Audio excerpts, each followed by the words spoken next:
जी कर ली complete calculation, answer match हो गया, कोई प्रॉब्लम? चले अब नेक्स्ट चलते हैं हम अगले क्वेश्चन की तरफ। अगला क्वेश्चन हमारा 8, दो पार्ट्स हैं। पहले पार्ट ए कह रहा required determine whether the option would be exercise, also calculate net effective interest rate. बताना है ऑप्शन एक्सरसाइज के। तो भाई अगर फेवरेबल होगी तो एक्सरसाइज करेंगे, फेवरेबल नहीं होगी तो एक्सरसाइज नहीं करेंगे। Part A, Imran trading company ITC intends to borrow ₹30 million in 1 month's time for a period of 6 months।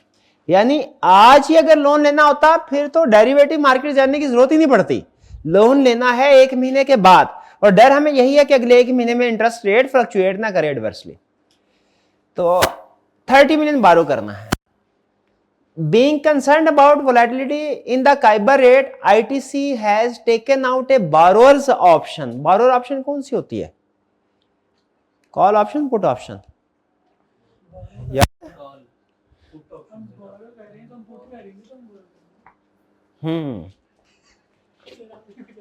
borrow with a strike rate of 21% for a notional 6-month loan of ₹30 million। 30 million के loan के लिए अगर हम option buy करते हैं तो strike rate है 21%। Strike rate कौन सा होता है? एक्सरसाइजेबल रेट, जिस पे हमारा लोन लॉक हो जाएगा। यानी मार्केट में एग्रीड रेट 21% हो गया। लेकिन आपको पता है ऑप्शन हमेशा, ऑप्शन का रूल क्या बताया था? हमेशा अच्छी होती है लेकिन हमेशा पे करना पड़ता है, प्रीमियम पे करना पड़ता है। The option will expire in 1 month's time. The option premium is the equivalence of 0.5% per annum of the notional principal। यानी ऑप्शन की प्राइस प्रीमियम क्या है? 0.5%। इसका मतलब है हम चाहे इसको एक्सरसाइज करें या ना करें, हमें 0.5% पे करना ही पड़ेगा। अब क्या हुआ कह रहा है? अब टेबल दे रहा है। टेबल में आपको पता है जब डिफरेंट रेट देता है ना तो वो आपसे सिलेक्शन करवा रहा होता है, आपकी स्किल टेस्ट कर रहा होता है कि क्या रेलिवेंट रेट को आप सिलेक्ट करने के काबिल है कि नहीं। उसने दो तरह के रेट दिए हुए हैं, एक 1 month 6 month। 1 month काइबर का मतलब क्या है कि 1 महीने के लिए अगर लोन लेते हैं तो काइबर का रेट क्या होगा? Interest rate. 6 month काइबर का मतलब क्या है? 6 महीने के लिए लोन लेते हैं तो रेट क्या होगा? बताइए हमें कौन से वाला उठाना है, 1 month वाला या 6 month वाला? चलिए इसको टिक करते हैं। फिर आगे करंट काइबर, इस वक्त जो इंटरेस्ट रेट चल रहा है वो ये है, और 1 महीने बाद जो इंटरेस्ट रेट होगा एक्सपेक्टेड वो ये है। हमें कौन से वाला हमारे लिए रेलिवेंट है? कौन से वाला? करंट वाला या आफ्टर 1 month वाला? करंट के बारे में आपको बताया हुआ, करंट हमेशा इररेलेवेंट होता है सिवाय मनी मार्केट हेजिंग के। तो इसका मतलब यह हुआ है कि हमें 6 महीने का काइबर देखना है, मार्केट रेट अगर देखना है मार्केट रेट, तो वो 1 महीने के लोन का नहीं देखना, 6 महीने के लोन का देखना है। और आज की मार्केट का नहीं, 1 month बाद जब हमने डिसीजन करना है उस मार्केट का, तुम्हारे लिए रेलिवेंट रेट हो गया 23.5%। बोले बात समझ आती है? कह रहे determine whether the option would be exercised, also calculate net effective interest rate. अब ये दो तरह से कैलकुलेट कर सकते हैं, अमाउंट के साथ भी और डायरेक्ट भी। पहला डिसीजन बताइए ऑप्शन एक्सरसाइज होगी कि नहीं होगी। अब मैं फैसला कर रहा हूं, मैंने एग्रीमेंट किया, जो ऑप्शन पे रेट एग्री किया है वो है 21%, मार्केट में है 23.5%। मैं किधर जाऊंगा? मार्केट जाऊंगा या ऑप्शन की तरफ जाऊंगा? बताइए। ऑप्शन में इंटरेस्ट रेट एग्री हुआ है 21%, मार्केट में इंटरेस्ट रेट 1 महीने बाद 23.5%। ऑप्शन एक्सरसाइज करूंगा कि नहीं करूंगा? करूंगा, क्योंकि जब हमने इंटरेस्ट देना हो ना तो लोअर वाला रेट बेहतर है, और जब इंटरेस्ट लेना हो हायर वाला। ये बारोअर की ऑप्शन है कि डिपॉजिटर की? बारोअर की। तो बारो करेंगे, इंटरेस्ट पे करेंगे, तो जितना कम पे करना हो तो जितना कम उतना बेहतर। तो इसलिए 21% बेनिफिशियल है हमारे लिए, option will be exercised. Done जी।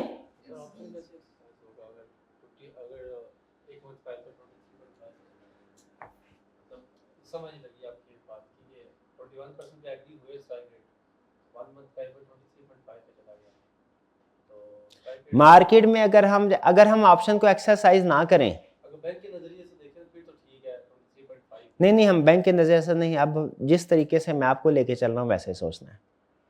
मैंने ये भाई ब्रोकर डेरिवेटिव मार्केट में बैठा है, इसने मुझे कहा सर मैं आपको ऑप्शन दे रहा हूँ कि मार्केट में चाहे जो मर्जी रेट ऑफ इंटरेस्ट हो, आप मेरे साथ रेट लॉक करें 21% का।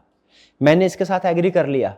अब आप मार्केट के बैंक है, कौन से वाले बैंक है, डेरिवेटिव मार्केट अलग है और फाइनेंशियल सेक्टर की मार्केट, एक्चुअल मार्केट अलग है, ये कंसेप्ट तो पता है ना। एक्चुअल मार्केट में है 23.5%।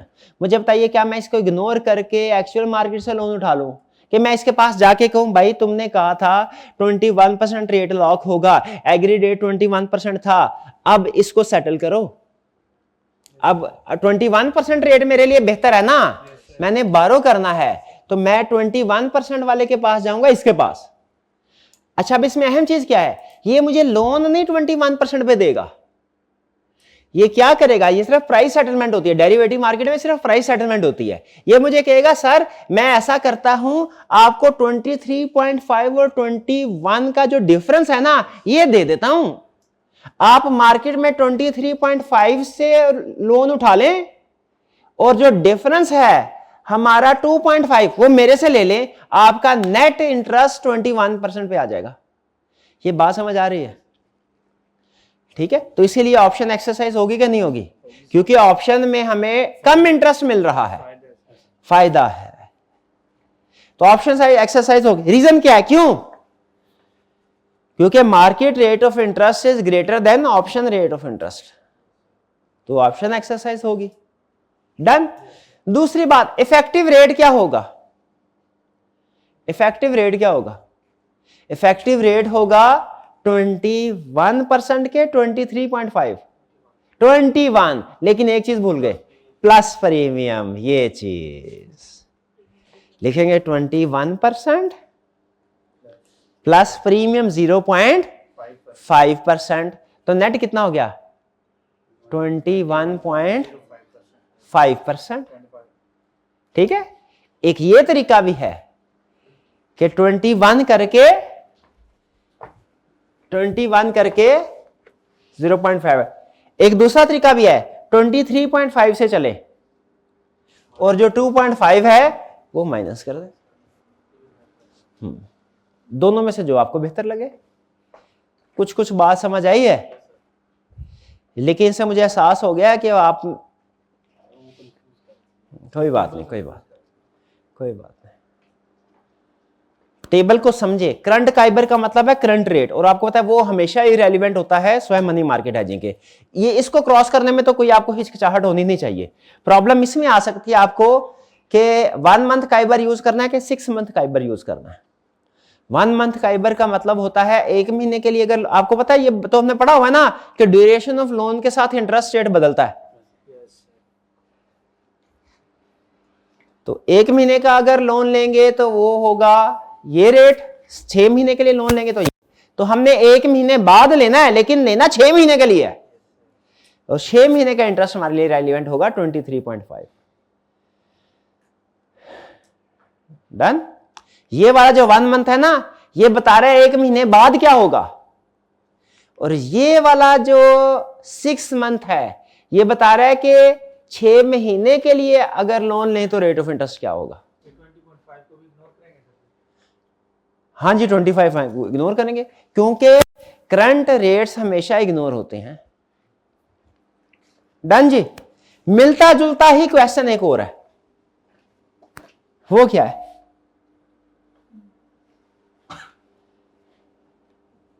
क्या determine whether the option should be purchased. बताइए ऑप्शन परचेज होनी चाहिए कि नहीं। Show all necessary computation. It is now 1 March 24, medical hub signed an agreement with an American welfare organisation to build a world class medical school in Pakistan, offering free medical education In lieu of this agreement, MH anticipates to receive a grant of $50 million in June 24. मार्च, अप्रैल, मई, जून, यानी लगभग 4 महीने के बाद क्या मिलेगा? Grant मिलेगी $50 की। यानी ये फॉरेन हेजिंग किसको कर रहे हैं? रिसीट को, क्या पेमेंट को? ऊपर वाला क्वेश्चन था इंटरेस्ट रेट हेजिंग का, ये वाला है फॉरेन करेंसी। टेक्निक दोनों में सेम है ऑप्शंस वाली। To has this potential receipt, MH wishes to use a currency option. ठीक है, इस currency option is for $5 million. एक ऑप्शन कितने की है? 5 मिलियन की। इसका मतलब कितनी ऑप्शंस? हाँ जी, 10। नंबर ऑफ फ्यूचर कहां से आ गए? ओके ओके ओके, ठीक है, ठीक, ओके ओके, मिक्स हो जाते, कोई बात, ठीक है ठीक है ठीक है। नंबर ऑफ कॉन्ट्रैक्ट्स आएंगे 10। Current spot exchange rate is $279। June options are available with a strike price of 280 and a premium of PKR 500,000 पर ऑप्शन। ये है, और ये क्या है? Agreed rate. 280 क्या है? Agreed rate. और ये 500,000 क्या है? प्रीमियम। ये तो पे करना ही करना है। MH expects that spot rate in June will move to $276। इसका ख्याल है कि जो स्पॉट रेट जाएगा वो 276 पे जाएगा, लेकिन आज का नहीं, महीने, ये जून में। अब इसके पास दो ऑप्शन है, यानी दो रास्ते हैं। ऑप्शंस बाय करूं या ना करूं। अगर ऑप्शन बाय नहीं करेगा, अब आपने क्या करना है? दोनों की रिसीट कैलकुलेट कर लेनी है, बता देना है बेनिफिशियल ऑप्शन क्या है। अगर ये ऑप्शन बाय नहीं करता, इसको कितनी रिसीट मिलेगी? 276 मल्टीप्लाइड बाय 50 मिलियन। कैलकुलेट कर लें।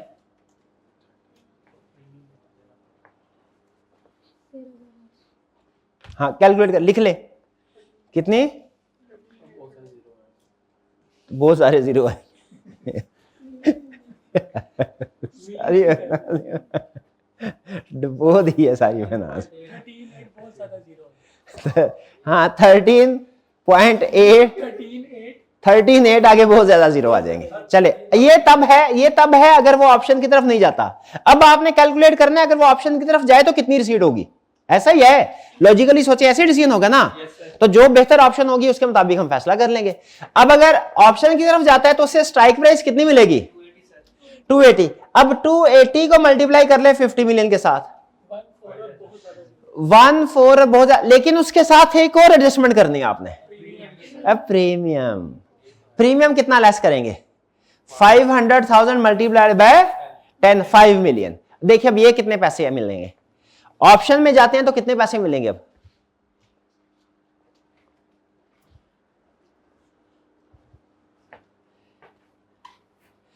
ज़बानी ना हो पाएगा।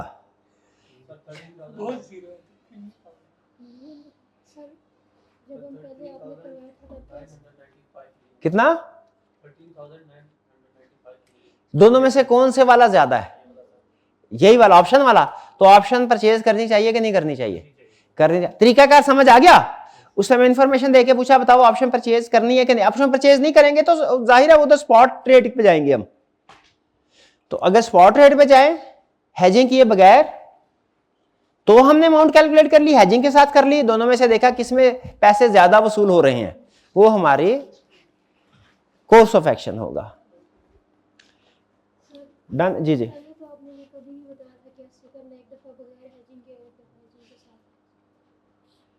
नहीं पहले मैंने नहीं देखिए, हमने एक दफा क्वेश्चन इनका ये है कि हमने पहले को इस तरह का क्वेश्चन नहीं किया जिसमें एक दफा हेजिंग के साथ और एक दफा हेजिंग के बगैर करना हो। हमने ये क्वेश्चन किए हैं। नहीं मेरी पहले दरखास्त है, मेरी बात पूरी पहले सुन लीजिए। क्वेश्चन में शुरू में जब हमने डेरिवेटिव शुरू किया था ना, तो उसने हमें बताया था कि अगर हेजिंग एग्रीमेंट यूज ना करें तो क्या होगा, और अगर यूज करें तो क्या होगा। ठीक है, हाँ ये आपका पॉइंट ठीक है कि हमने हर क्वेश्चन में ऐसे नहीं किया था। क्यों नहीं किया था? क्योंकि वो क्वेश्चन की रिक्वायरमेंट पे डिपेंड करता है। इसमें भी अगर वो कहता ना मुझे कि आप मुझे टोटल इफेक्टिव रेट कैलकुलेट करके बताएं, ठीक है, कि इस ऑप्शन में क्या होता है, वो कंपैरिजन ना कर। देखिए जब कभी कंपैरिजन करवाता है ना तो हमने दोनों चीजों को कैलकुलेट करके देखना होता है, ठीक है। वैसे इसी तरह कॉस्ट ऑफ कैपिटल में भी है, किसी क्वेश्चन में हम revised weighted average cost of capital calculate करते हैं, किसी में नहीं करते, वो डिपेंड करता है क्वेश्चन की इंफॉर्मेशन पे। अगर वो सिर्फ कंपोनेंट दे के कह दे मुझे हर एक की कॉस्ट कैलकुलेट करके वैक बताएं कितना है, तो हम एक ही दफा कैलकुलेशन करते हैं वैक की। लेकिन अगर कहे ऑप्शन नंबर 1 में ये है, ऑप्शन नंबर 2 में ये है, तो फिर हमें दोनों को अलग अलग करके कैलकुलेट करना पड़ता है। तो हमारे क्वेश्चन के स्टेप्स क्या होंगे ये डिपेंड करता है क्वेश्चन की रिक्वायरमेंट पे। सर ये जो प्रीमियम है, अगर हम ऑप्शन चूज करें या ना करें, दोनों सूरत में देना पड़ेगा, या अगर करेंगे तो फिर देना पड़ेगा? नहीं, अगर तो आप ऑप्शन का एग्रीमेंट कर लेते हैं, जैसे ऊपर वाले क्वेश्चन में देखें उसने ऑप्शन का एग्रीमेंट कर लिया था, तो फिर तो आप चाहे ऑप्शन एक्सरसाइज करें या ना करें प्रीमियम देना ही देना है। और सर अगर हाँ, लेकिन यहां पे उसने ये नहीं कहा कि आपने ऑप्शन बाय कर लिया, यहां पे उसने कहा determine whether the option should be purchased, कि ऑप्शन को परचेज करना है या नहीं करना। लेकिन सर वो माइनस तो करेंगे ना अगर उस पे स्पॉट पे अगर नहीं, देखें ऑप्शन बाय ही ना करना और चीज है, ऑप्शन बाय करना उसे एक्सरसाइज ना करना और चीज है। Yes sir.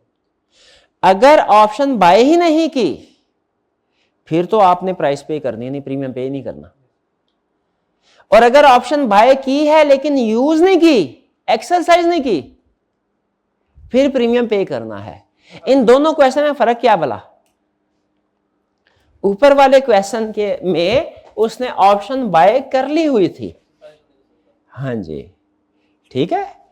ये देखिए ITC has taken out A borrowers option, taken, इसको अंडरलाइन कर, इसका मतलब क्या है? ऑप्शन उसने बाय कर, इसका मतलब है अब कुछ भी करे एक्सरसाइज या ना करे प्रीमियम देना पड़ेगा। यहां पे उसने नहीं कहा, बल्कि वो रिक्वायरमेंट में कह रहा है बताओ ऑप्शन परचेज करूं कि ना करूं। इसका मतलब क्या है? अभी ऑप्शन परचेज नहीं हुई। हाँ जी, ऑप्शन अवेलेबल है, अभी उसने परचेज नहीं, वो हमसे ही फैसला करवा रहा है। क्लियर जी? आगे चलते हैं। नेक्स्ट स्टेप हमारा ये इन्वेस्टमेंट अप्रेजल, आपका फेवरेट क्वेश्चन, सुभान अल्लाह। अच्छा, ये आपको लग रहा होगा मुश्किल, ये बहुत आसान है, बहुत आसान है। और मजे की बात ये है कि इसमें तो टैक्स भी नहीं है। इधर बताएगा कहीं टैक्स, ये क्या है?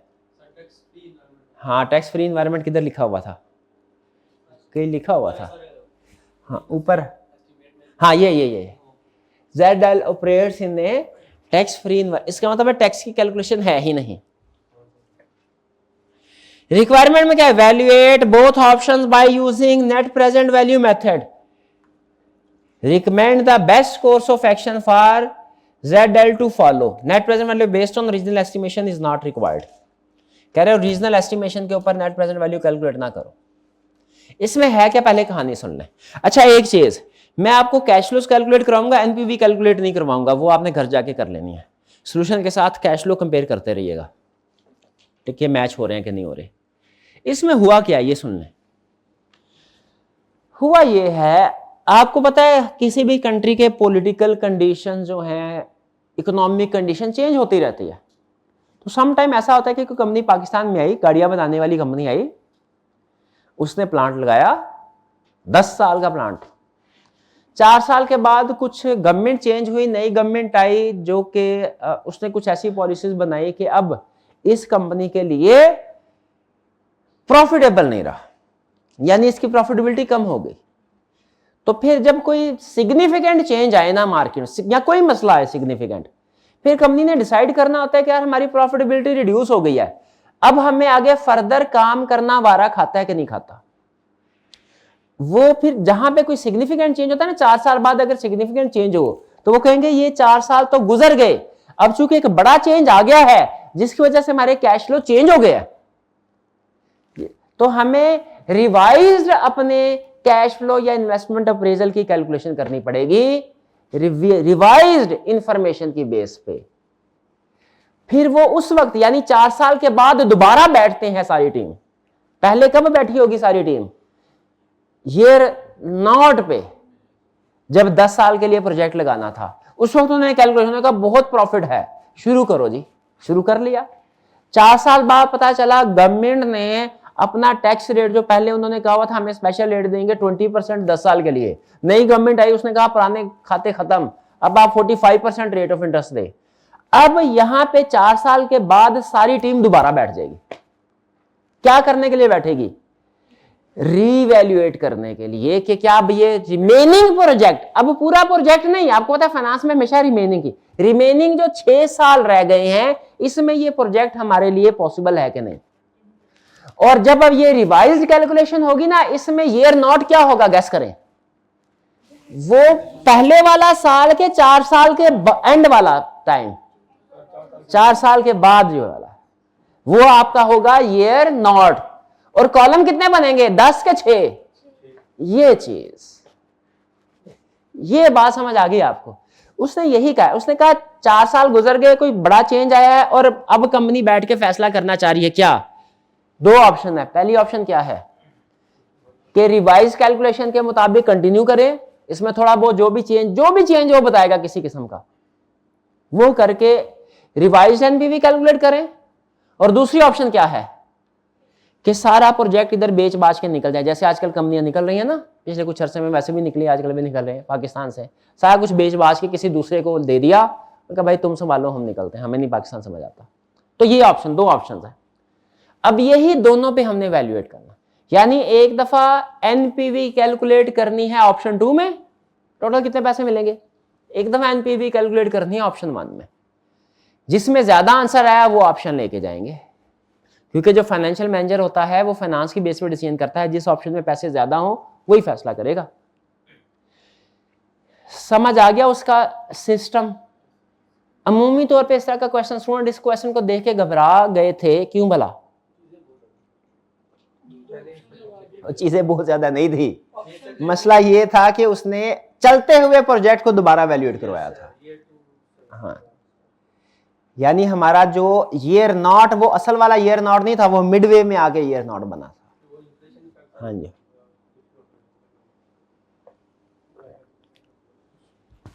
स्टार्ट करें।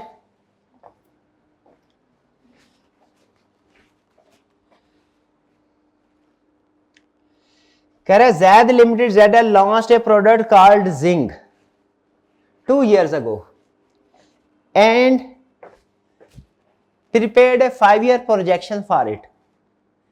In the first year, Zing performed well and achieved all milestones. However, in the second year, the machine used for production of zinc developed certain operational issues. In the second year को underline करके इसके साथ लिख ले, at the end of second year, यानी दूसरे साल में, मतलब क्या आपको नीचे लिखता होता है ना, all cash flows occur at the end of year, adjustment होती है।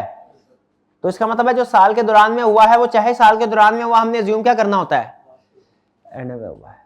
तो इसीलिए इन द सेकेंड ईयर का मतलब क्या हुआ, एक क्वेश्चन में आपने लिखवाया था कि and of last year start of first year पे लिख सकते हैं। बिल्कुल नहीं, मैंने ये नहीं लिखवाया था। एंड ऑफ लास्ट ईयर मैंने बताया था, start beginning of this year is equal to end of last year, क्योंकि उसमें वो गाड़ियों वाला जो था ना क्वेश्चन, उसके अंदर उसने कुछ पेमेंट की थी beginning of the year, beginning of the year 3, तो मैंने उसको ईयर 2 में शो करवाया था। तो आप पूछते थे सर वो कह रहा है ईयर 3, तो आप ईयर 2 में क्यों करवा रहे हैं? मैंने कहा था पूरा पढ़े, वो ईयर 3 नहीं कह रहा, कह रहा है बिगिनिंग ऑफ द ईयर 3 है। और बिगिनिंग ऑफ द ईयर 3 क्या होता है? अच्छा, मैं इस बात पे हैरान हूं, यही एडजस्टमेंट आपको काउंटिंग में भी सिखाते हैं कि इस साल का ओपनिंग पिछले साल का क्लोजिंग है, वो आपको फौरी समझ आ जाता है।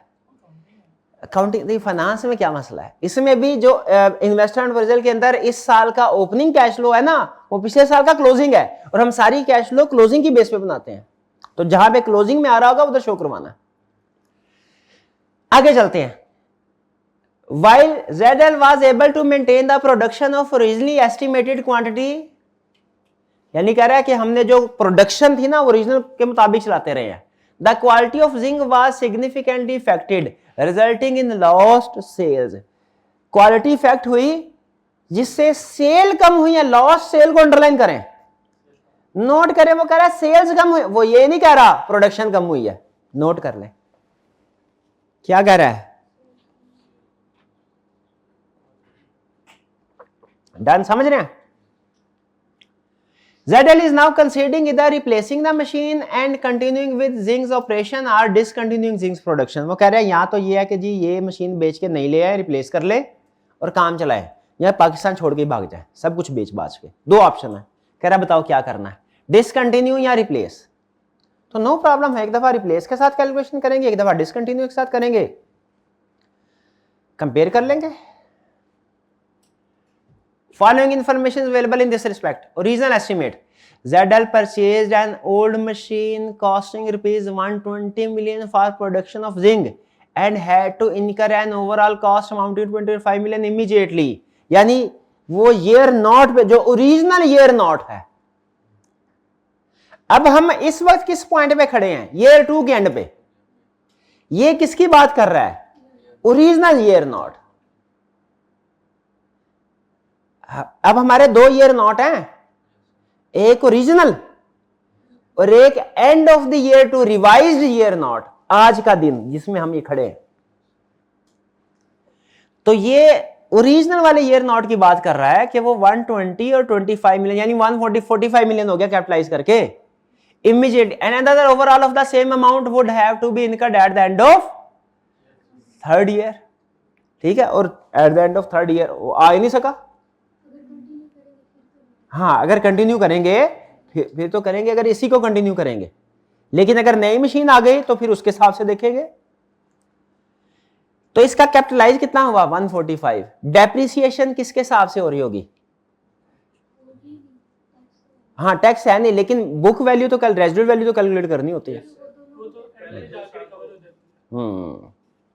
शाबाश, ये समझ आ गई आपको पहले पॉइंट की।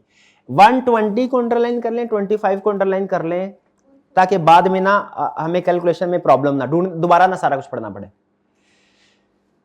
पैराग्राफ में अहम इंफॉर्मेशन ऑलरेडी पता हो। Second, as per ZL's policy the machine was depreciated at a rate of 25% using the reducing balance method. It was anticipated that the residual value of machine would be equal to its written down value at the end of project, that is 5th year। अगर original चलता रहता तो at the end of 5th year क्या होती, इसकी residual value equal to written down value होती। Initial invest, अब ये 25% को भी अंडरलाइन कर लें, इसमें सबसे अहम चीज 25% है।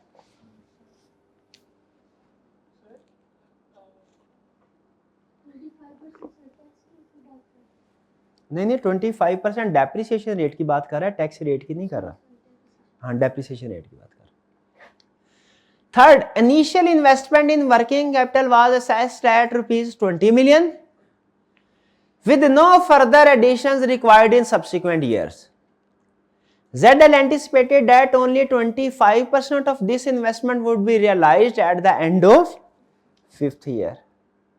कि कितनी इन्वेस्टमेंट रियलाइज होगी 25%। 20 मिलियन को अंडरलाइन करें, 25% को अंडरलाइन करें, वर्किंग कैपिटल को अंडरलाइन करें। कीवर्ड इसलिए अंडरलाइन करवा रहा हूं, एंड पे जब आप कैलकुलेशन करेंगे पूरा पैरा ना पढ़ना पड़े। इंफॉर्मेशन समझ आ रही सारी। 4, a warehouse was rented for a 5-year period at an annual rent of ₹5 million।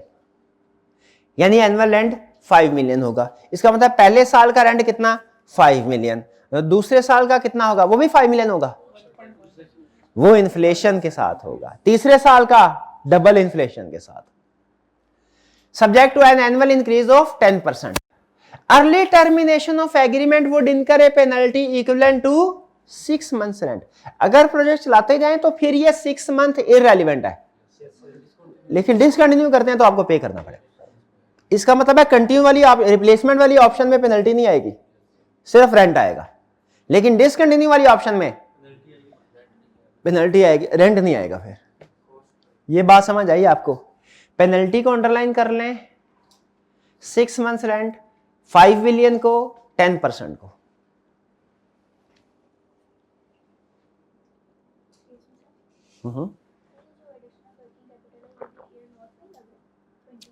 हाँ जी, ये जो वर्किंग कैपिटल उसने बोला है ये भी ओरिजिनल ईयर नोट में ही गया है, ओरिजिनल वाले ईयर नोट में। ये ओरिजिनल की बात कर रहा है, सारी उसने लिखा हुआ है ओरिजिनल एस्टिमेट। सर जी अगर इसकी एनुअल इंक्रीज 10% है रेंट में, हाँ। अगर नीचे वो इन्फ्लेशन भी दे देता है तो उसको इन्फ्लेशन के साथ में मल्टीप्लाई करेंगे। अगर वो याद रखिए, एक होता है स्पेसिफिक इन्फ्लेशन रेट, होता है जनरल होता है। हमने कुछ क्वेश्चन किए, कुछ क्वेश्चन में उसने एक इन्फ्लेशन रेट दिया था सबके लिए, कुछ ने उसने अलग अलग दिया हुआ था। असूल ये होता है कि जिनमें अलग अलग दिया हो वो अलग वाला लगाते हैं, बाकियों के लिए जनरल लगाते हैं। अगर स्पेसिफिक और जनरल दोनों दिए हो तो पहले जिसका स्पेसिफिक है उसका स्पेसिफिक लगेगा, और जिसका कुछ भी नहीं दिया हुआ उसका जनरल लगेगा। तो नीचे चाहे कोई इन्फ्लेशन रेट अगर उसने दिया भी हुआ है तो वो रेंट पे नहीं लगेगा। रेंट का जो 10% एनुअल इंक्रीज है वो उसका इन्फ्लेशन रेट ही है। Next, production and sales were estimated at 40,000 units per annum for all of the years. However, in the second year, only 15,000 units were sold due to quality issues. वैसे तो 40,000 बनेंगे हर साल के, लेकिन सेकंड ईयर में सिर्फ 50,000 cell हुए। इसका मतलब कितने पड़े हुए हैं? 25,000। ये एग्री करते हैं? ईयर 2 के स्टार्ट, ये एंड पे ईयर 2 के स्टॉक भी पड़ा हुआ है 25,000 का, इसको भूल नहीं जाना आपने। फिर कह रहा है sale price for the first year was 1500 per unit, first year की ये थी। सेकंड ईयर की कितनी होगी? एनुअल 10%, 15। अब क्वेश्चन को पढ़ के मुझे बताया क्या समझ लग रही है आपको कि फर्स्ट ईयर पे इन्फ्लेशन रेट नहीं लगाना, सेकंड ईयर से लगाना है? पढ़ के देखे समझ आती है कि नहीं आती? Sale price for the first year was 1500 पर unit with annual increase of 10%। क्या पहले साल इन्फ्लेशन लगेगा? नहीं लगेगा। पुराने क्वेश्चन में आपको पता है जो कॉस्ट से आए थे एमएफए में, उनमें ये प्रॉब्लम होती थी, क्लियर नहीं बताता था कुछ में। तो ये 50, इसका क्या करना है? वो जो 40,000 की सेल है ना हर साल की, उसको 1500 के साथ मल्टीप्लाई करना है। लेकिन सबसे अहम चीज नहीं आपने भूलनी, अब हमारा ईयर नॉट जो रिवाइज वाला ईयर नॉट है ना, वो असल में एंड ऑफ ईयर 2 है। यानी अब जो आपका ईयर नॉट आएगा ना, उसकी सेल प्राइस 1500 नहीं होगी ईयर 1 में। अब जो ईयर 1 आएगा आपका, उसमें सेल प्राइस 1500 नहीं होगी। क्यों नहीं होगी? क्योंकि वो ओरिजिनल के ईयर 1 में 1500 है, रिवाइज्ड का ईयर 1 ओरिजिनल का ईयर 3 है। पहुंचे? हाँ, ट्विस्ट है स्टोरी में, समझ आ गई आपको? आगे चलते हैं। Variable cost were estimated as 650 per unit with fixed cost other than rent associated with zinc at ₹1.5 million per annum. Variable cost 650 per unit है, इसको मल्टीप्लाई करना है टोटल यूनिट्स 40,000 के साथ। Fixed cost other than rent 1.5 million है, ये सीधी आ जाएगी। Both cost subject to 7% annual increase, और हमने इसको इंक्रीज करना है। और अगेन इंक्रीज में ईयर 1 में, असल में ईयर 1 ओरिजिनल का ईयर 3 है। ये ज़हन में रखना है इन्फ्लेशन की एडजस्टमेंट करते हुए।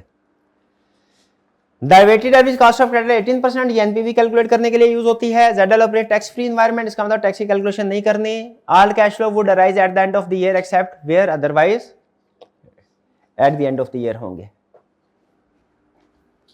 ये हमारी रूटीन की इंफॉर्मेशन होती है। ये तीनों अगर ओरिजिनल पे कोई भी रेट दिया गया है और उसका इन्फ्लेशन था तो वो पावर 2 लेंगे, करेक्ट। ईयर 1 में जो पावर आएगी इन्फ्लेशन की एडजस्टमेंट के लिए वो 2 आएगी, क्योंकि वो असल में ईयर 3 है। ये चीज अब आए जी। अब कह रहे Chinese supplier has offered ZL the opportunity to trade in the old machine for ₹60 million and upgrade to the latest machine for an additional investment of ₹100 million। कहता है चाइनी कहता है भाई मेरे पास 160 मिलियन की मशीन है, नई मशीन रिप्लेस कर दो, अब ये इसमें इशू आना शुरू हो गया तुम्हारे, नई मशीन ले लो, ये तुम्हें 160 में दूंगा, और अगर तुम बदले में अपनी मशीन मेरे को दे दोगे ना तो मैं तुम्हें 60 मिलियन ट्रेड इन अलाउंस दे दूंगा, नेट तुम्हें मुझे 100 मिलियन पे करना पड़ेगा। This would help ZL in maintaining production of zinc at standard quality for the remaining period of project. At the end of the project, ZL expects selling this upgraded machine with a 15% profit above its written down value. यहां तक बात समझ आई?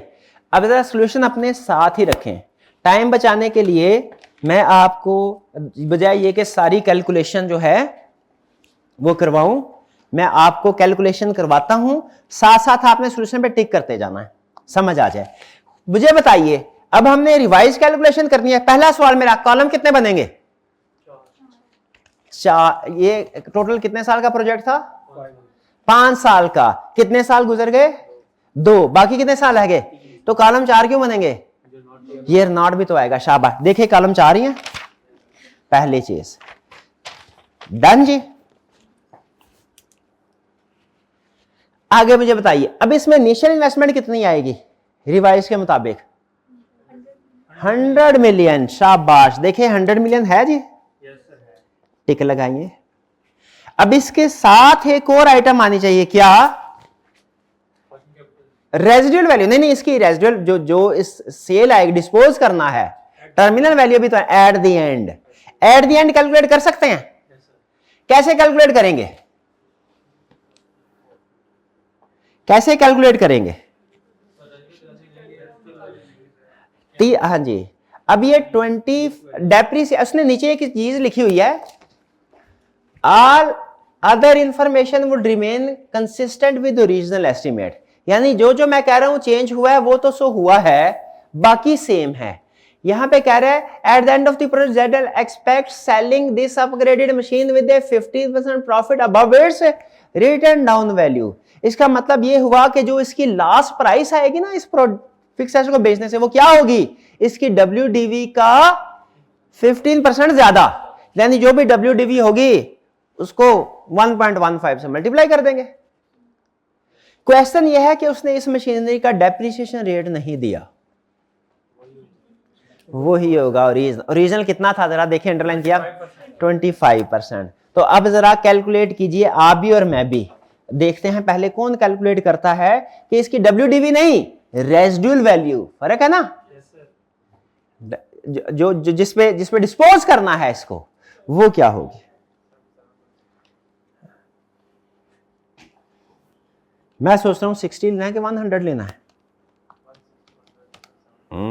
Cost, शाबाश, multiplied by point, shortcut method 0.75 की power 3, ये आ गया हमारे पास 67,500। और अब इसमें 15% बोला था उसने, ऐड किया, यह आ गया 77,625।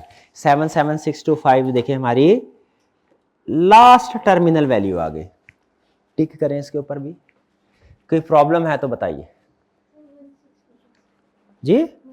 160 कैसे है? वो खरीदा है, उसकी कॉस्ट है 160। नहीं, ये हम नए फेज में बैठे हुए हैं। हम नई मशीनरी जो आपने देखें, जो डेप्रिसिएशन होती है ना, वो तो उसकी एक्चुअल कॉस्ट पे लगती है।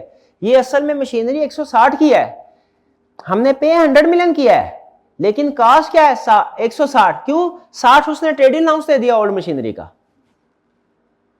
इसका हमारा नेट इफेक्ट क्या हुआ कि हमें 100 मिलियन दे के 160 मिलियन वाला एसेट खरीदा, तो आउटफ्लो में 100 मिलियन आएगा, 160 नहीं आएगा। क्यों? क्योंकि जो 60 है उसके बदले में कैश नहीं दिया, उसके बदले में तो मशीनरी दी है। ठीक है, तो आउटफ्लो 100 का हुआ, लेकिन एसेट कितने का आया? 160 का। तो जो डेप्रिसिएशन वगैरह होगी वो किस पे होगी? 160 पे। डन जी, आगे चलते हैं। ZL can negotiate a contract with an existing customer to sell the existing stock of zinc at 85% of price based on original estimate. यानी वो कह रहा है स्टॉक पड़ा हुआ था ना जिंक का, कितना पड़ा हुआ था 25, उसको बेच देना है, लेकिन किस प्राइस पे बेचना है 85%।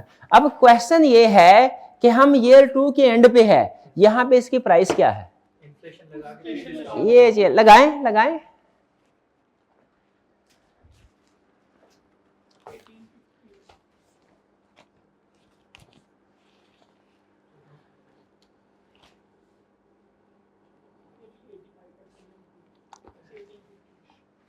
हाँ जी 25,000 टोटल यूनिट है, मल्टीप्लाई ओरिजिनल प्राइस कितनी है 1500। देखिए प्राइस कितनी आई 1500 ओरिजिनल थी, अब eight the end of year 2 है, यानी एक साल की इन्फ्लेशन आएगी। 1500 ईयर 1 में थी, ईयर 2 में क्या प्राइस है 1500 इंटू 1.1,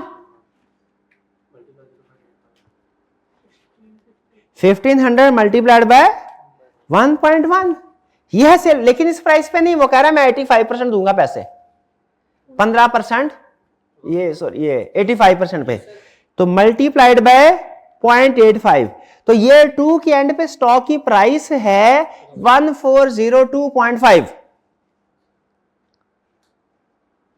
और ये एक ही प्राइस है। 25,000 की कितनी होगी 3506.2। हाँ ईयर 3 के स्टार्ट में कह लें या ईयर 2 के एंड पे कह लें, मैं ईयर 2 के एंड में प्रेफर करता हूं क्योंकि हम एंड में ही एंड के हिसाब से ही सारी इन्वेस्टमेंट अप्रेजल करते हैं। अब ये किधर आएगा कैश फ्लो, हाँ जी ये आप बताइए ये कब बेच रहे हैं हम, ईयर 2 के एंड पे बेच रहे हैं हम, हाँ ईयर नॉट में आना चाहिए। देखिए किधर है, हाँ जी यही तो इसमें सबसे अहम कंसेप्ट है। जो ईयर 2 ओरिजिनल ईयर 2 का एंड है ना, वो हमारा रिवाइज का ईयर नॉट है।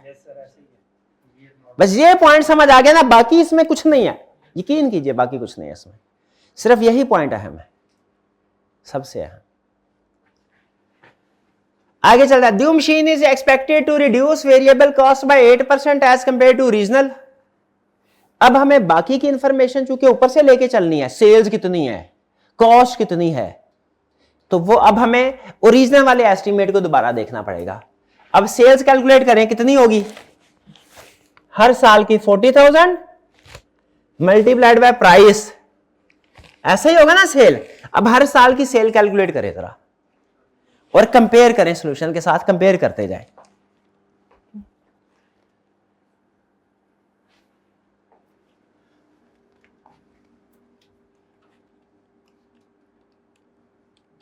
$40,000 मैं ईयर 1 की कैलकुलेट करने लगा हूं, मल्टीप्लाइड बाय 1500 ओरिजिनल थी और ईयर 1 असल में ओरिजिनल का ईयर 3 है, तो इसमें इन्फ्लेशन की पावर आएगी 2।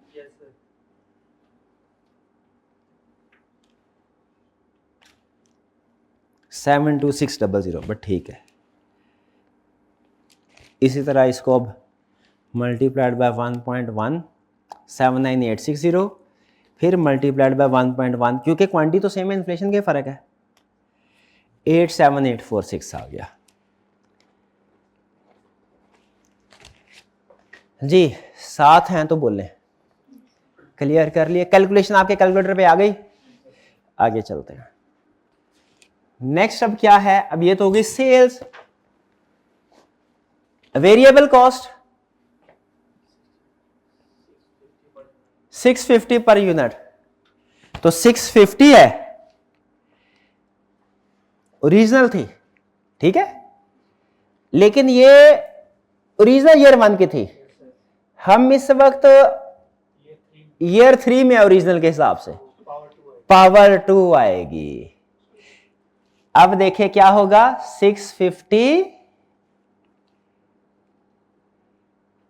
मल्टीप्लाइड बाय 7% है इसका, 1.07 की पावर 2, लेकिन 744, लेकिन ये भी अभी फाइनल नहीं है, ये पर यूनिट, क्योंकि अब रिड्यूस नई मशीनरी की वजह से रिड्यूस हो रही है, नई मशीनरी की वजह से रिड्यूस हो रही है। कितने परसेंट हो रही है? 8%। किधर है 8%? ये थर्ड पॉइंट हाँ जी, ये 8%, तो ये आ जाएगी मल्टीप्लाइड बाय 92, और फिर ये एक यूनिट 684, और फिर इसको क्या करना है, हमने मल्टीप्लाई कर देना है किसके साथ? 40 यूनिट्स के साथ। शाबाश, मल्टीप्लाइड बाय 40,000, 27386, ये आ गया हमारा ईयर 1। मैं कंप्लीट कर लूं कैलकुलेशन एक तो, 27386, ठीक है जी, ईयर 1 आ गया। और अब इसको हमने, इन्फ्लेशन कितनी थी इसकी? 7%, मल्टीप्लाइड बाय 1.07, 29303, फिर मल्टीप्लाइड बाय 1.07, 31354। डन जी। वेरिएबल कॉस्ट की सारी कैलकुलेशन करें जी मेरे में। जो 8% का डिक्रीज आएगा सर, ये फर्स्ट ईयर में लगाएंगे हर साल में? ये हर साल डिक्रीज आएगा, लेकिन अगर आप डिक्रीज को ही बेस बना के अगले साल की कैलकुलेशन कर रहे हैं ना, तो फिर आपको दोबारा मल्टीप्लाई करने की जरूरत नहीं है। मतलब 650 को अगर डिक्रीज करते हैं, मैं असल में क्या कर रहा हूं, चूंकि क्वांटिटी सेम है तो मैं ईयर 1 की रिवाइज्ड में कैलकुलेशन कर रहा हूं। ईयर 1 के बाद जो ईयर 2 और ईयर 3 पे जा रहा हूं ना, मैं वो इन्फ्लेशन को ही मल्टीप्लाई करके जा रहा हूं। क्योंकि ईयर 1 में जो अमाउंट मैंने कैलकुलेट की वो डिक्रीज वाली थी, 8% डिक्रीज करके, तो उस डिक्रीज अमाउंट पे जब मैंने इन्फ्लेशन लगाई ना, तो उसमें वो 8% का इफेक्ट शामिल था, जो न्यू मशीनरी की वजह से हमारी कॉस्ट कम हुई। पर यूनिट को भी डिक्रीज कर सकते हैं? हाँ बिल्कुल कर सकते हैं, बिल्कुल कर सकते हैं। आप पर यूनिट के हिसाब से डिक्रीज करके फिर टोटल के साथ मल्टीप्लाई कर ले या वैसे कर ले, वो तो फर्क नहीं पड़ता जी। क्लियर? आपका क्वेश्चन क्या था? हाँ, यहाँ पे प्रोडक्शन यूनिट सेल्स यूनिट बिल्कुल सेम है। उसने बोला 40,000 हर साल में है। वो ईयर 2 में हमारे असल में कम किस वजह से हो गए थे भला? डिमांड, वो मसले आ गए थे मशीन में, उस वजह से बच गए थे हमारे 1500 बेचे थे, बाकी 2500 बच गए थे, लेकिन वो हर साल नहीं बचेंगे। बाकी साल में 40,000 ये प्रोडक्शन सेल भी। हाँ जी, वो ईयर नॉट में आ गए ना, वो जो 2500 ओपनिंग स्टॉक पड़ा हुआ था ना, वो ईयर नॉट में सेल कर दिया। हाँ जी, आगे 40,000 ही रहेंगे बाकी से। चलिए जी, ये भी हो गया वेरिएबल कॉस्ट। नेक्स्ट अब आगे क्या है? Fix cost. फिक्स कॉस्ट कितनी है? 1.5। अब अगेन ये ओरिजिनल ईयर 1 में है, हमारा ईयर 3 है। हमारा कौन से वाला है? ईयर 3 है, यानी उसमें पावर क्या आएगी हमारी? ये पावर 2। तो कैलकुलेट कीजिए अब। इसका कोई फर्क तो नहीं, यानी नीचे उसने फर्क नहीं बताया इसका। तो ये हमारी ईयर 1 में कॉस्ट आ जाएगी 1.5 मिलियन, यानी 1500 मल्टीप्लाइड बाय 1.07 की पावर 2, 1717। हाँ, अब आगे इसी तरह इन्फ्लेशन इसको लेते जाएं। 1 point multiply by 1.07, 1837, round of करके 8 आ गया, मल्टीप्लाई बाय फिर 1.07, राउंड ऑफ करके 1966 आ गया। ठीक करते जाए साथ साथ, कैलकुलेशन आपके कैलकुलेटर में होनी चाहिए, साथ साथ मैच करते जाएं।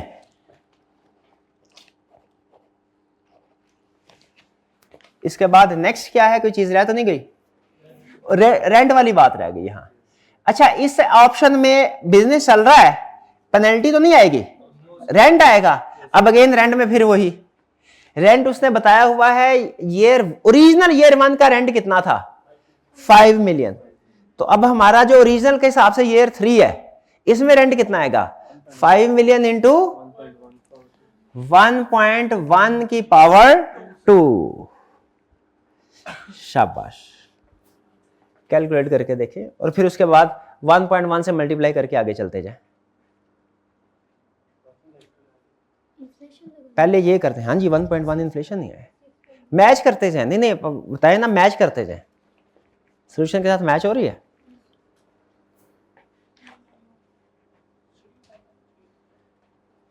डन जी। अब और कोई चीज तो नहीं रह गई।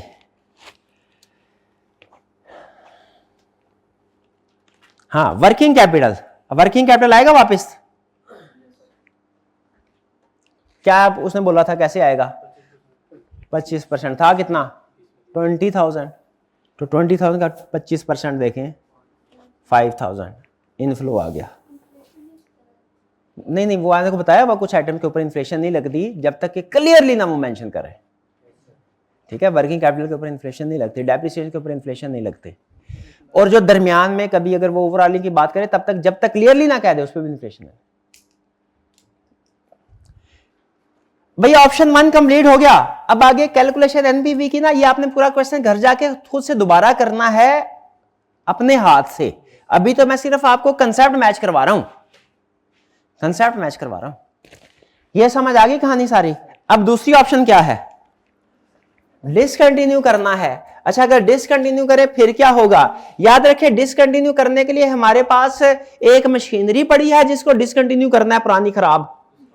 एक स्टॉक पड़ा है जिसको डिसकंटिन्यू करना है, पेनल्टी देनी पड़ेगी, और वर्किंग कैपिटल निकल आएगा। चलिए, कह रहे हैं under this option the existing stock of zinc would be sold at 80% the price. अब इसमें चूंकि सारा कुछ अभी हो रहा है ईयर नॉट में, तो इसमें एक ही कॉलम होगा। क्या होगा? कौन से वाला? ईयर नॉट वाला। सेकंड ऑप्शन में सिर्फ एक ही कॉलम होगा, ईयर नॉट वाला। क्यों भला? सारा कुछ इधर ही खत्म हो रहा है। तो under this of existing stock would be sold at 80% of price based on the original estimate. Stock कितना था? 25%, ओ सॉरी 25,000। 25,000 मल्टीप्लाई प्राइस कितनी थी? 1500 मल्टीप्लाइड बाय 1.1 की पावर 1, क्योंकि ये ईयर 2 का एंड है। लेकिन इसका, ये तो रेगुलर प्राइस होगी ना, इसका 80% 0.8, ये देखिए कितना आया? 33 आ गया जी। Machine would be sold for 50 million on as is where is. क्या है? जैसी तैसी है, 50 मिलियन की बिक जाएगी। क्या करें? 50 मिलियन इनफ्लो आ गया। 30% of working capital would be realised. 20 million था, 35%, ये ले 7,000 आ गया। और रेंट की पेनल्टी क्या बोला था उसने? 6 महीने का। तो 1 महीने का क्या? हाँ जी,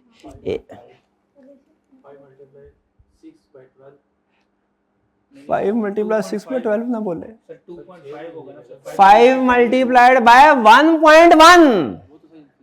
हाँ, इन्फ्लेशन लगेगी, फिर 6 बाय 12 होगा, फिर ठीक है। आपने 1.1 नहीं बोला था, 6 बाय 12 सही था आपका।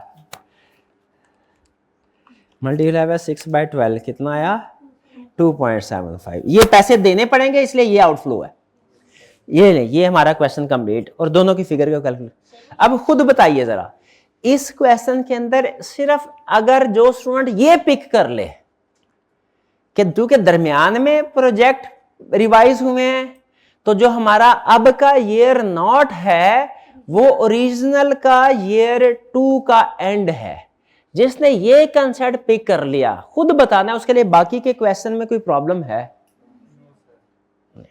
बाकी का सिंपल कैलकुलेशन, घर जाके दोबारा कैलकुलेट। तो इस तरह का क्वेश्चन अजीबो गरीब आए ना, मतलब अजीबो गरीब से मेरी मुराद ये कि जो आपने पहले इतने फ्रीक्वेंटली ना अटेम्प्ट किए हो, तो उसमें दोबारा पढ़ लें। सिर्फ उसमें 1-2 कंसेप्ट, जैसे होता है डोर का सिरा आपको मिल गया ना, बाकी क्वेश्चन खुलता जाएगा। इवन सिरा अगर ना भी मिले ना, तो आपने जितनी को कैलकुलेशन हो सकती हैं वो कर दें, वो कर दें। ठीक है,